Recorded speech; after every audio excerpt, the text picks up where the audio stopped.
बुलढाणा जिल्ह्यातल्या सातपुड्याच्या पायथ्याशी असलेल्या पळशी झाशी गावात महाशिवरात्रीनिमित्त मोठी यात्रा भरते। 360 वर्षांपूर्वी महान तपस्वी शंकरगिरी महाराजांनी इथे शिवमंदिर उभारलं होतं। इथे भरणाऱ्या यात्रेला विदर्भासह खानदेश, मराठवाडा आणि मध्य प्रदेशातील भाविक येत असतात। याचा आढावा घेतलेला आहे आमचे प्रतिनिधी डॉक्टर संजय महाजन यांनी। महाशिवरात्रीचा उत्सव आज देशभरात मोठ्या उत्सवात साजरा होत आहे।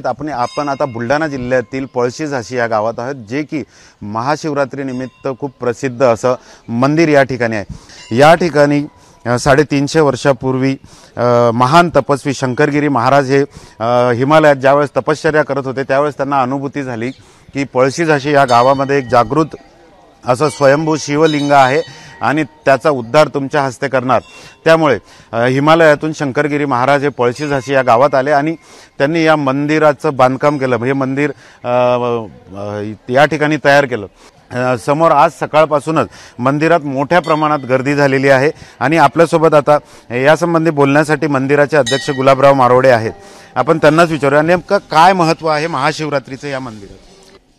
या ठिकाणी या महाशिवरात्रीला या महापर्वाला भरपूर या ठिकाणी 1.5-2 लाख लोक येतात आणि या ठिकाणी पूजा करून महाराजांनी आपल्या शरीरासाठी शारीरिक आणि मानसिक याच्यासाठी एक महारोठाचा प्रसाद चालू केला।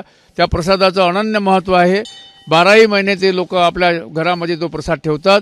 तर आज दिवसभर या ठिकाणी महाशिवरात्रीनिमित्त भक्तांची मांदियाळी असणार आहे आणि त्यामुळे देशभरात ज्याप्रमाणे महाशिवरात्रीचा असा उत्सव साजरा होत आहे तर बुलढाणा जिल्ह्यातील पळशी झाशी येथील या शंकरगिरी महाराज मंदिरात सुद्धा महाशिवरात्रीनिमित्त मोठ्या प्रमाणात भाविकांनी गर्दी केलेली आहे। कॅमेरामन शांताराम तायडेसह डॉक्टर संजय महाजन, एबीपी माझा, पळशी झाशी, बुलढाणा।